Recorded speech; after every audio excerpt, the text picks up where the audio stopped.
Todos juntos pueden hacer entrega del galardón. ¡Enhorabuena!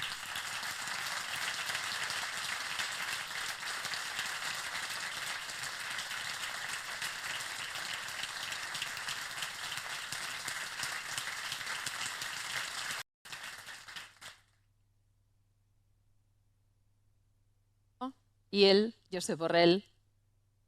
Se pueden sentar, por favor. Eso es. Adelante, cuando quiera, nuestro flamante premio Josep Borrell Fontelles.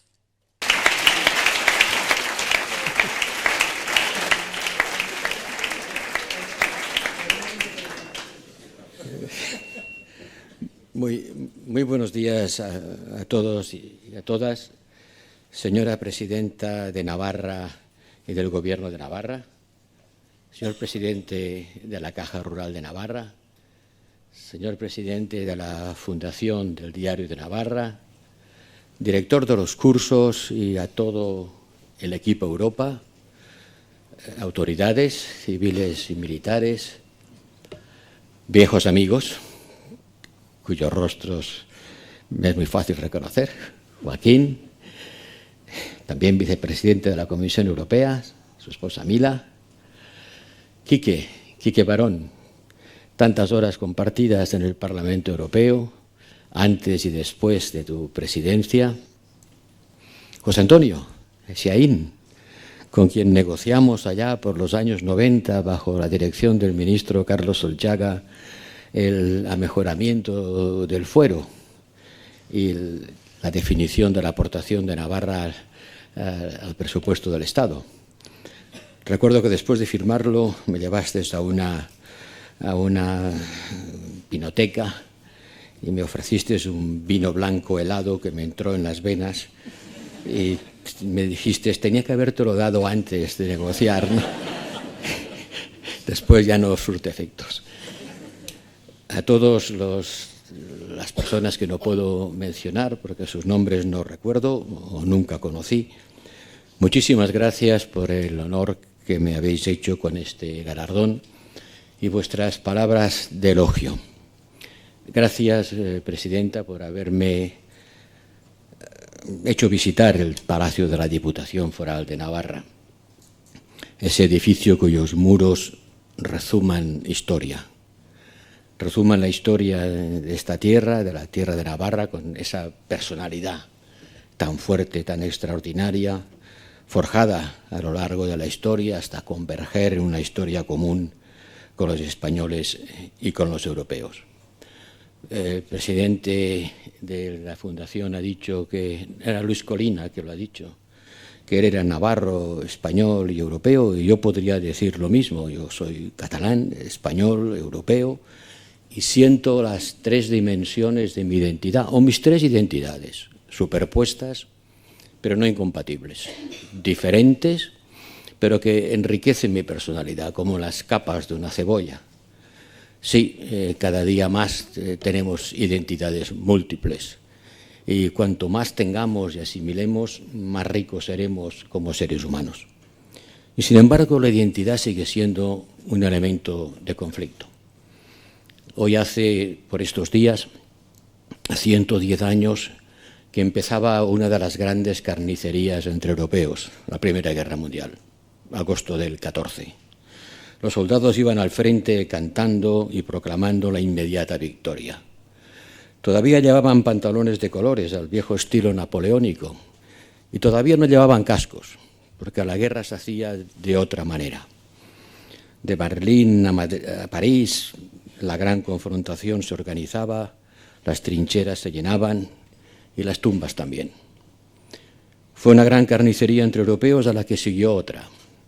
Y después de la segunda, en una Europa destruida, hambrienta y amenazada, los europeos dijeron nunca más eso, nunca más volveremos a matarnos los unos a los otros, y para hacerlo posible construyeron eso que hoy llamamos la Unión Europea, que entonces no era tan ambiciosa, no se llamaba todavía la Unión Europea, era el mercado común.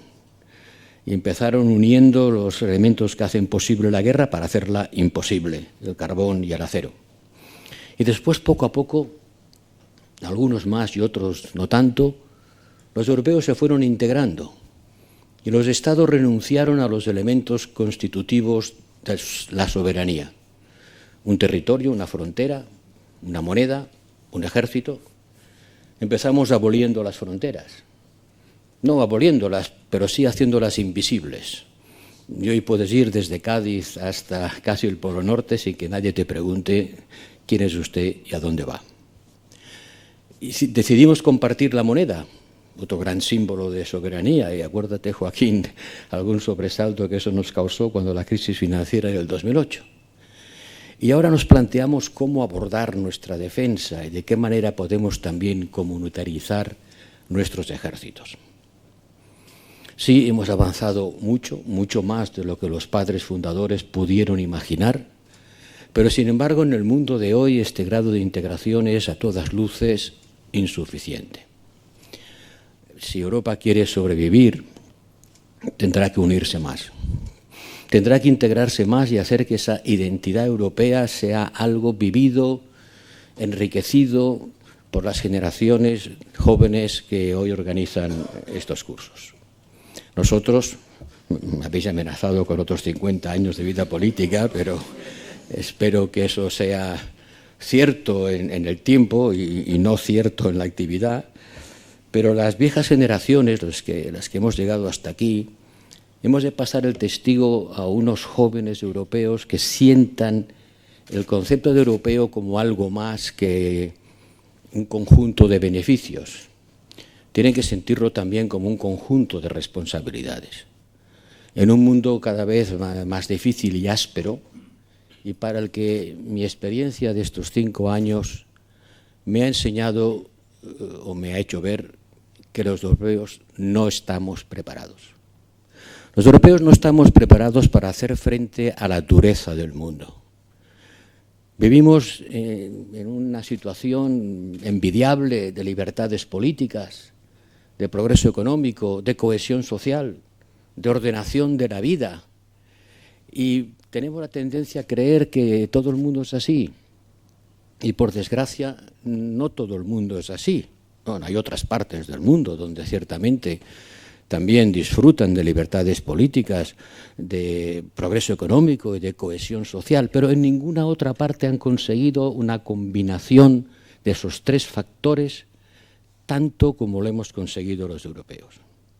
Y en otras partes del mundo, por desgracia, les faltan muchos de estos factores. El mundo es áspero, difícil, cruel, enfrentado a guerras donde la fuerza se utiliza como argumento de solución de los conflictos, donde los refugiados huyen de guerras que amenazan no solo su vida, en algunas partes es su forma de vida. El cambio climático expulsa a decenas de miles de personas del África subsahariana.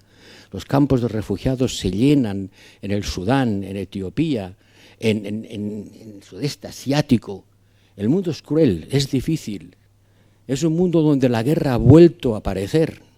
No la tenemos en casa, pero ya la tenemos en nuestras fronteras. Está cerca. Y el concepto de seguridad y defensa, que no formaba parte del discurso inicial de Europa, será dominante en los próximos años. Sí, Europa no es una unión militar. No tenemos un ejército europeo. Tampoco lo vamos a tener, al menos durante mucho tiempo. Pero la Europa que construyó la paz entre europeos ahora se enfrenta a un mundo donde la violencia es la norma, desgraciadamente, en demasiados sitios, y demasiada gente vive en condiciones que le impulsa a irse de su casa y muchas veces a venir a la nuestra. Y eso hará que la emigración, lo discutíamos contigo, Presidenta, será también uno de los factores determinantes de la Europa que se va a construir. Y sí, a mí me ha tocado vivir en primera persona circunstancias que no estaban en la agenda. Nadie pensó que iba a venir una pandemia.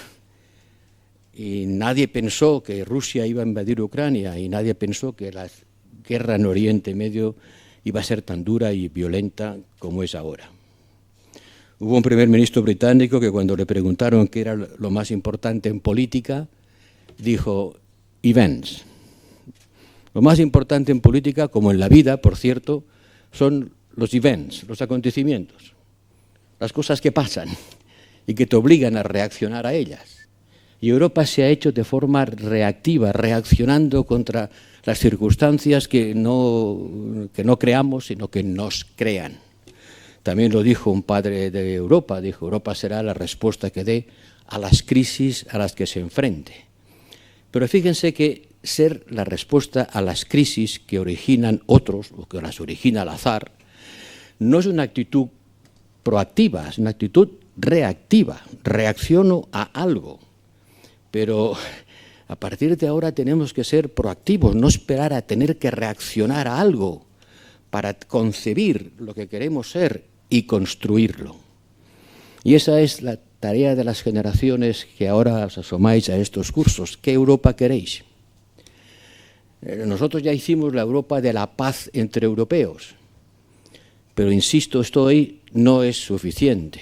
No es suficiente con haber hecho la paz entre nosotros, si nos olvidamos de que el resto del mundo que llama a nuestra puerta y con el que interaccionamos es un mundo violento, conflictivo, duro y cruel, al que no basta con predicar el Estado de Derecho ni establecer relaciones comerciales. Somos la economía más abierta del mundo, el doble de abierta al mundo que la economía americana. Dependemos mucho del comercio exterior, y eso quiere decir de la prosperidad de los demás. Comerciar con el otro quiere decir que esperas que el otro pueda comerciar contigo, que te pueda comprar y también vender. Por lo tanto, la prosperidad ajena forma parte de la nuestra y su seguridad también forma parte de la nuestra y sus equilibrios demográficos también forman parte de los nuestros. Vivimos un invierno demográfico en Europa. Tenemos una edad media que es el doble de la edad media de la gente que nos rodea desde Gibraltar hasta el Cáucaso. Y en el África subsahariana las mujeres siguen teniendo 8 hijos en media, en un país paupérrimo donde el cambio climático asola la tierra, la hace inhabitable y les obliga a marchar. ¿Y a dónde piensan ustedes que van a ir? ¿Dónde irían? ¿Dónde iríamos nosotros si estuviéramos en su piel y en su circunstancia? Esos desequilibrios demográficos y desequilibrios de renta están produciendo y van a producir inevitablemente movimientos de población. Y hay que evitar que sean movimientos desregulados, entregados a las mafias que trafican con seres humanos, muchos de los cuales perecen en los desiertos, en los mares, intentando llegar a nuestras costas. Europa tiene un reto cultural, político y económico con su demografía y con la gente que necesitamos que venga, pero necesitamos que lo haga de forma ordenada. Algunos países piensan que la solución a este reto demográfico es fomentar la natalidad. Y estoy de acuerdo, pero en fin, la reproducción, como ustedes saben, lleva unos trámites. Y no es una cosa que ocurra de la noche a la mañana. Y yo no veo a nuestros hijos y nietos con una gran vocación natalista. Más bien al contrario. Y se entiende, porque cuando el futuro es incierto, asumir la enorme responsabilidad de la paternidad es algo que se piensa, y es bueno que así sea, 2 veces. Por lo tanto, no creo que a corto plazo la solución sea con políticas nativistas, aunque algunos países han conseguido aumentar su tasa de fertilidad, que la tenían muy baja, como por ejemplo Suecia, a base de políticas públicas que ayudan a la mujer y al niño. Sí, natalidad, claro que se puede aumentar, está probado históricamente. Es cuestión de considerarlo como un bien público que hay que financiar ayudando a quien lo produce, que son las madres y a los hijos. Y si ustedes invierten mucho en eso, conseguirán mayores tasas de natalidad. Suecia tiene hoy una tasa de natalidad mucho más alta que la española, cuando la tenía mucho más baja. Pero esto lleva su tiempo y la historia va demasiado a prisa. Por lo tanto, hemos de hacer frente a un reto migratorio que va a ser elemento de división entre europeos, porque no todos lo vemos de la misma manera. Desde la Hungría recalcitrante y que rechaza la emigración como principio básico de organización social, hasta los países como España, que tenemos la suerte de contar con el aporte de muchos latinoamericanos que nos son más cercanos desde el punto de vista cultural, lingüístico, histórico, tantos lazos creados con la otra parte del Atlántico. Este es uno de los problemas. El otro problema, sin duda alguna, será de qué manera abordamos la financiación de nuestras políticas, de nuestra seguridad, para empezar, y de qué manera entendamos el mundo. Y por eso yo en mis discursos suelo decir que Europa vive un doble momento. Un momento que podría sintetizar diciendo que es un momento hamiltoniano, y para los no expertos viene de Hamilton, que era un secretario de Estado del Tesoro en Estados Unidos, por cierto, nacido en una isla caribeña y pobre de necesidad cuando llegó a Nueva York, que fue el que comunitarizó la deuda de los estados que habían hecho la guerra de independencia contra el Reino Unido. Y dijo, en esta guerra algunos han puesto más sangre que otros, más muertos que otros. Y otros han puesto más dinero que otros y se han endeudado para financiar el esfuerzo de guerra. Acabada la guerra y construida la paz, no podemos devolver la vida a los muertos, pero sí podemos hacer que la deuda que unos han contraído, mucho mayor que la de otros, se convierta en una deuda común, a la que haremos frente en común. Ese día nació la Federación de Estados Unidos. Pero Hamilton hizo algo más.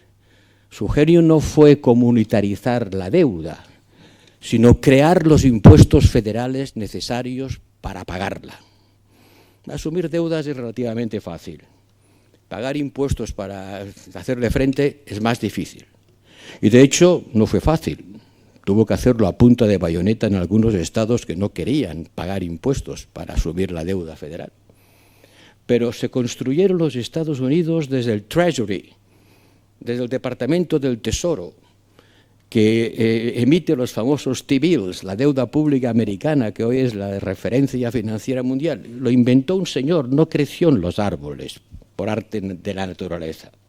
Fue la voluntad política de alguien que dijo, si estamos unidos hemos de crear lazos de unión, un buen lazo de unión es hacer frente a nuestra responsabilidad financiera y tener recursos para actuar en común. En Europa, recursos para actuar en común son hoy el 1% del PIB. Solo.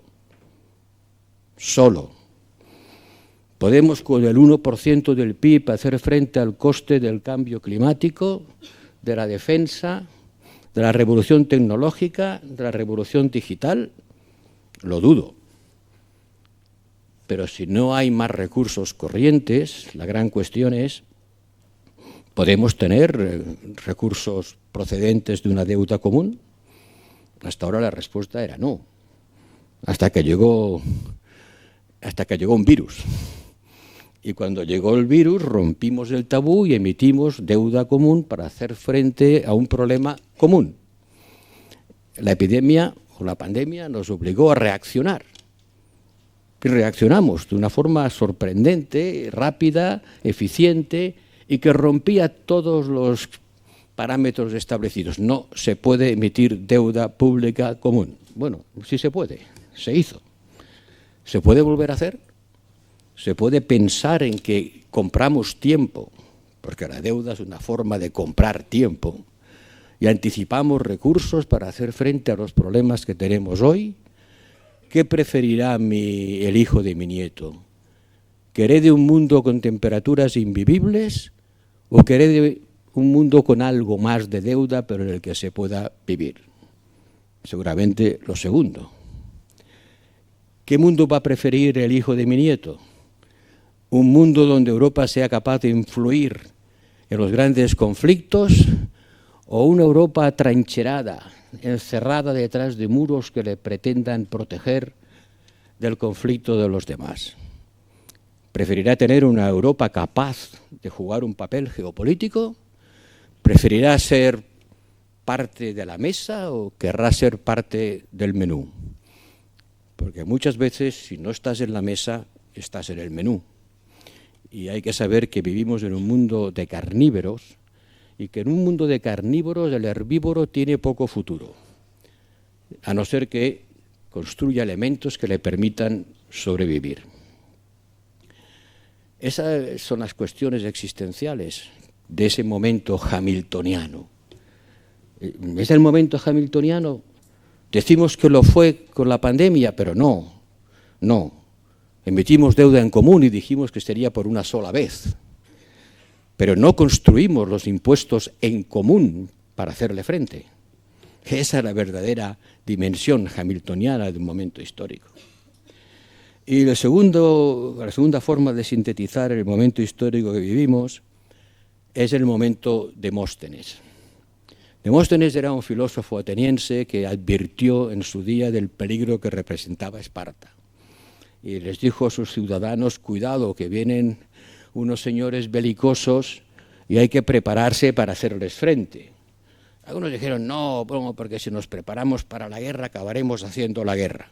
Y dijeron, sí, pero si no te preparas para la guerra, el otro te va a ver débil, te va a atacar y tú no te podrás defender.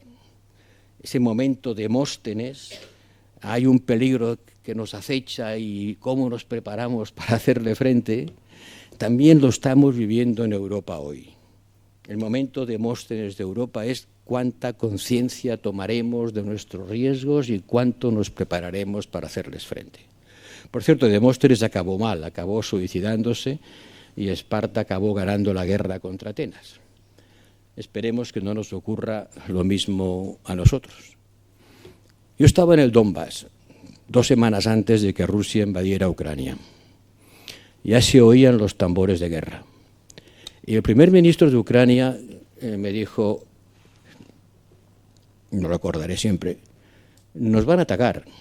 Cuando nos ataquen, ¿ustedes qué van a hacer? Ya sabemos que no van a venir a morir por nosotros. Los jóvenes de navarros están demasiado bien en su casa para venir a morir por Kiev. Y tampoco se lo pedimos. Pero díganme, ¿nos van a ayudar a defendernos? ¿Nos van a dar las armas necesarias para defendernos de la invasión? Y en ese momento yo no supe qué contestarle, porque no tenía ninguna seguridad de que Europa lo fuera a hacer. Porque en el 14, cuando Rusia tomó Crimea, nos negamos a armarla para defenderla, porque pensamos que era inútil, que no serían capaces de resistir, que era una batalla perdida y que más valía no convertir esa batalla perdida en una guerra incierta.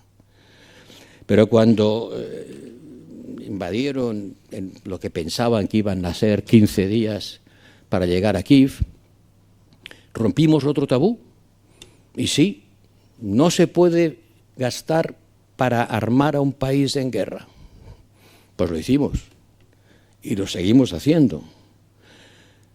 Y seguimos ayudando a Ucrania, no solo con armas, sino también con la ayuda necesaria para que puedan seguir subsistiendo.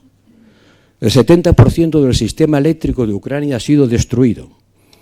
Imagínense ustedes lo que será este invierno para Ucrania, país donde hace bastante frío, si el 70% de su sistema de producción de electricidad está fuera de uso. Imagínense cómo sería su vida si tuvieran que reducir al 30% el consumo de la electricidad en las casas, en las fábricas, en el transporte, en la iluminación, en todo. Bueno, la ayuda a Ucrania nos ha costado hasta ahora 100.000 millones de euros. Y a Estados Unidos una cifra parecida, aunque un poco inferior. Para que lo comparen, la inversión pública del Estado español son unos 10.000 millones al año. O sea, 10 veces más o 10 veces menos. ¿Es posible mantener este esfuerzo? No lo sé. Los europeos dirán. Ese esfuerzo a los ucranianos lo pagan no con dinero, sino con vidas. Y sí, la guerra continúa y mientras les ayudemos, seguirán defendiéndose. Y por eso hay voces que dicen que la ayuda militar a Ucrania prolonga la guerra. Es una tautología, claro. La ayuda militar prolonga la guerra. Viceversa, si no tuvieran ayuda militar, tendrían que rendirse en un par de semanas. Por eso yo pregunto a la sociedad europea y española, en particular a los jóvenes, ¿Están ustedes a favor o en contra? Está viendo que si dejan de ayudarla, en 2 semanas Rusia está en Kiev, con un gobierno títere como el de Bielorrusia, la sociedad ucraniana aplastada, las tropas rusas de la frontera de Polonia y Rusia controlando el 40% del mercado mundial de cereales, por ejemplo. Sí, yo sé cómo acabar esta guerra. Lo sé, muy fácil.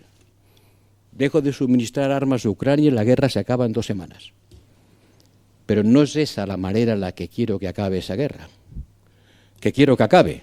Claro que quiero que acabe. Y los que más quieren que acabe son los ucranianos. O sea, las voces de los pacifistas de salón que dicen hay que acabar con esta guerra ya. Hay que preguntarles ¿y qué pasa después? Porque si no me explica usted qué pasa después, su grito de paz no me sirve. ¿Qué pasa después?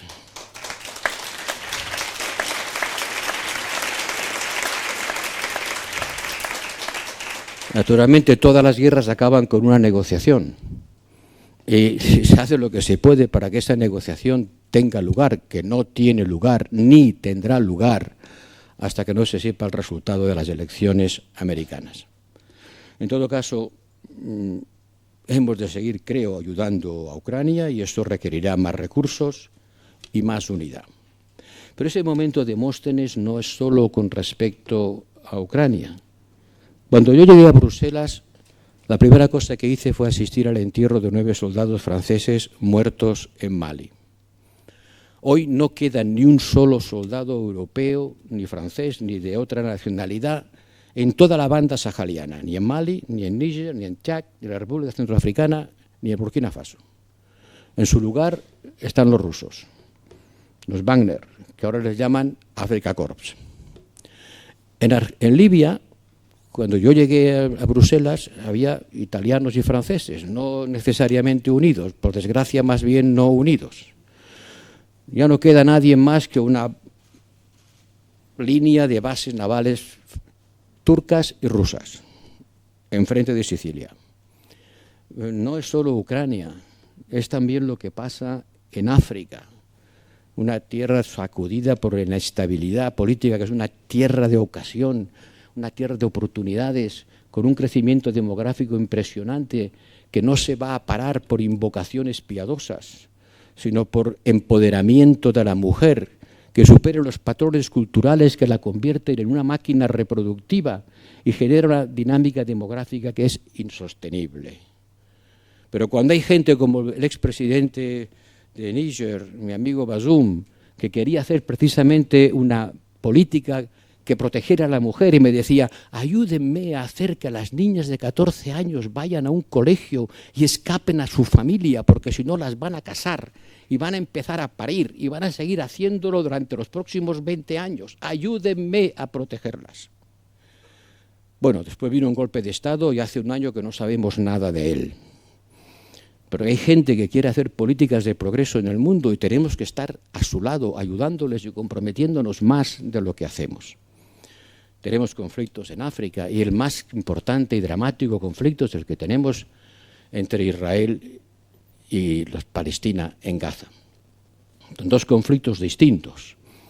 El de Ucrania es un conflicto generado por una potencia imperial, y lo digo con todas las palabras, una potencia imperial de un régimen autoritario que ha invadido a otro país. Seguramente puede esgrimir razones sobre por qué ocurrió y desde la Guerra Fría hicimos errores en la manera de asimilar la Rusia que surgió después de la caída del Imperio Soviético, todo lo que ustedes quieran. Pero esa es una invasión imperial de un país, mejor dicho, de un régimen político que sigue teniendo una mentalidad imperial para reconstruir lo que fue el Imperio Soviético o el Imperio zarista. Gaza es una lucha terrible de 2 pueblos por la misma tierra, que ya dura más de 100 años. Un conflicto en el que nosotros los europeos tenemos una enorme responsabilidad, porque esa tierra se la prometimos a 2 pueblos a la vez, a los unos y a los otros. Un conflicto de 2 pueblos por la misma tierra, por la geografía. Nos dijeron que eso ya no importaba, que en el mundo global la geografía había desaparecido. No, no, no. La gente pelea por la tierra, esta tierra es mía. No, es mía. Y para los israelitas, Cisjordania se llama Judea y Samaria, anclada en la Biblia y en lo que ellos creen que son sus orígenes bíblicos, históricos, que no pueden ser obviamente una razón para sustentar las construcciones políticas de hoy, sino hasta dónde iríamos a llegar. Entonces, lo que está pasando en Gaza se puede justificar desde el punto de vista del derecho a la defensa de Israel frente a un ataque terrorista. ¿Es el derecho a la defensa que ciertamente tiene? Y mi respuesta es no. Esa respuesta solamente me compromete a mí, porque no es la política oficial de la Unión Europea. Pero yo creo honradamente que no se puede decir que los 40.000 muertos en Gaza obedecen al derecho a la defensa de un pueblo agredido por una amenaza terrorista. Porque todos los derechos tienen límites, y el derecho a la defensa también. Y sus límites son el derecho internacional humanitario. Y lo que está ocurriendo allí es ciertamente una violación del derecho internacional humanitario, a veces voceada y espoleada por miembros del gobierno de Israel que dicen que lo razonable sería matar de hambre a los 2 millones de palestinos de Gaza, pero que lamentablemente la comunidad internacional no lo permitiría.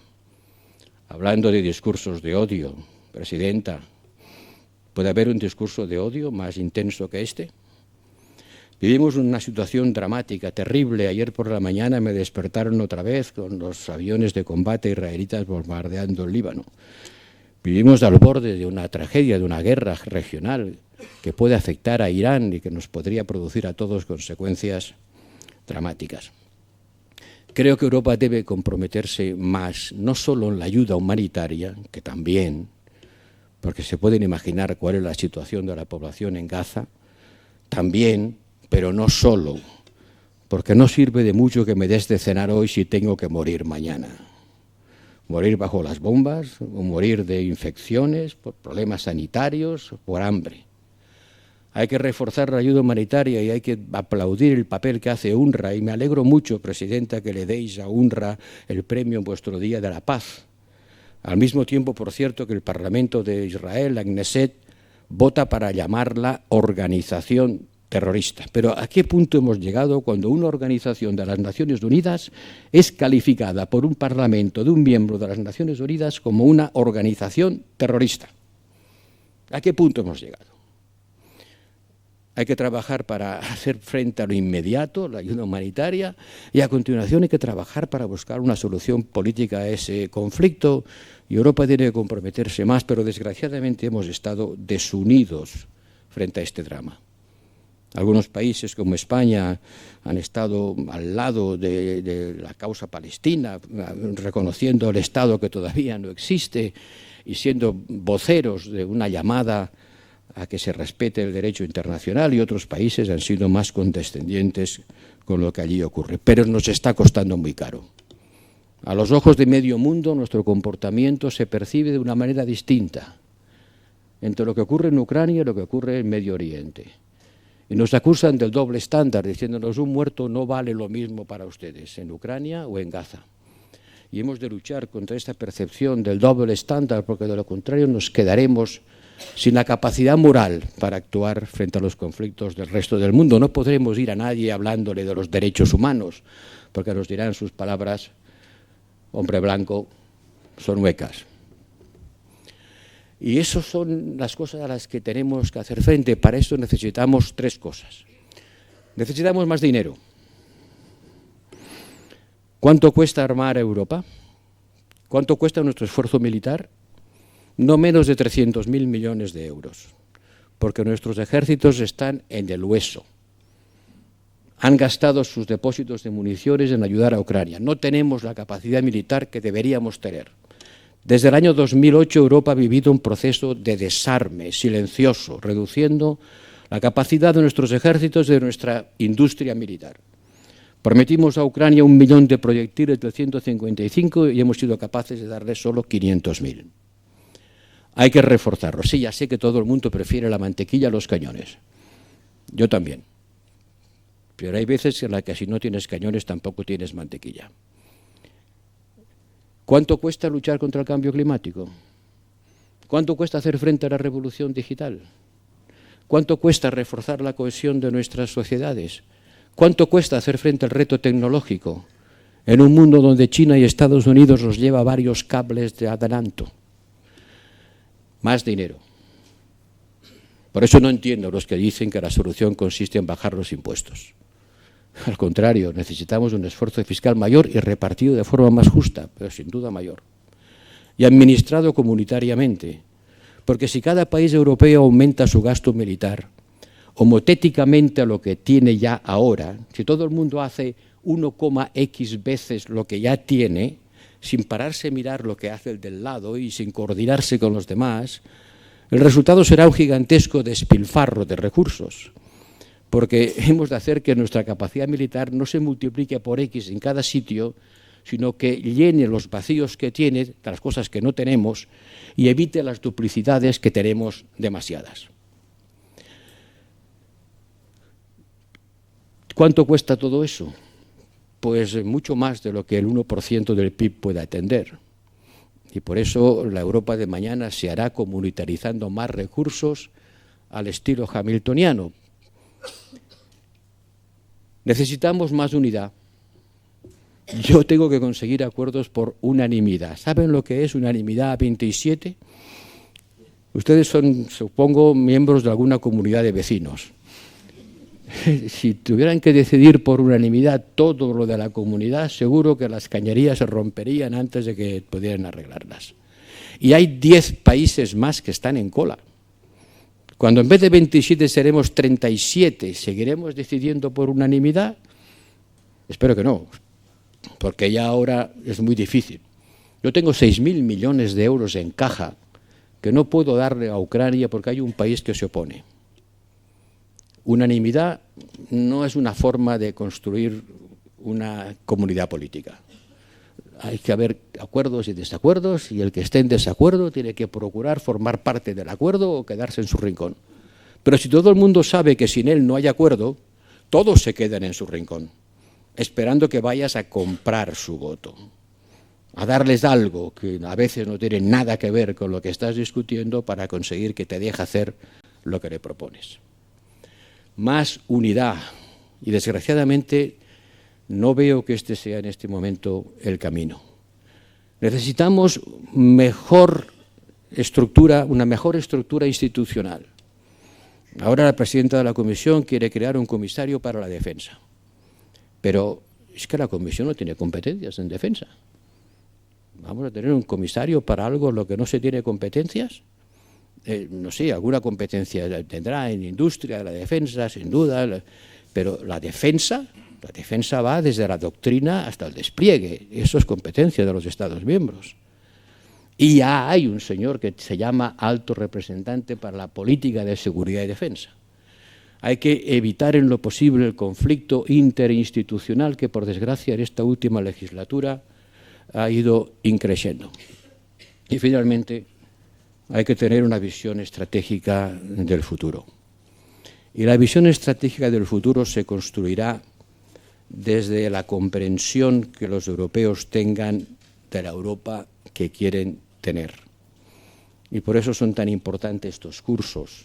Y por eso es tan importante una tarea pedagógica que no está a la altura de los retos, para que Europa no sea solamente una hermosa partitura de Beethoven, que no sea solamente una especie de referencia que aplaudimos sin saber muy bien cómo funciona, qué produce y qué le falta.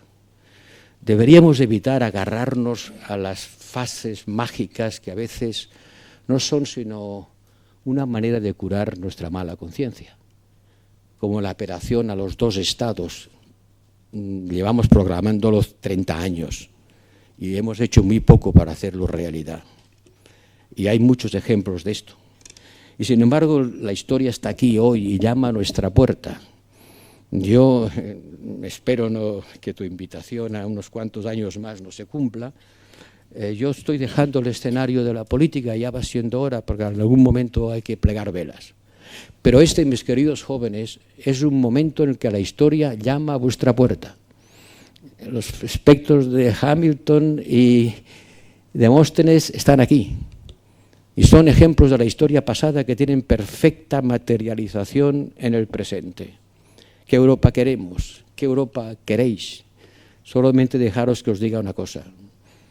Somos del 5% de la población mundial. El 5% de la población mundial.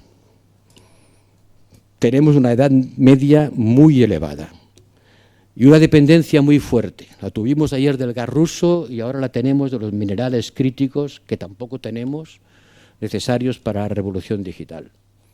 Europa no tiene futuro si se repliega sobre ella misma y trata de construir muros suficientemente altos para protegerla del resto del mundo. Tiene que ser una Europa comprometida, una Europa abierta, una Europa que sea consciente de sus responsabilidades históricas, de sus capacidades presentes y de la necesidad de involucrarse para construir un mundo en el que la libertad política, la prosperidad económica y la cohesión social sean cada vez más las claves del futuro. Muchas gracias.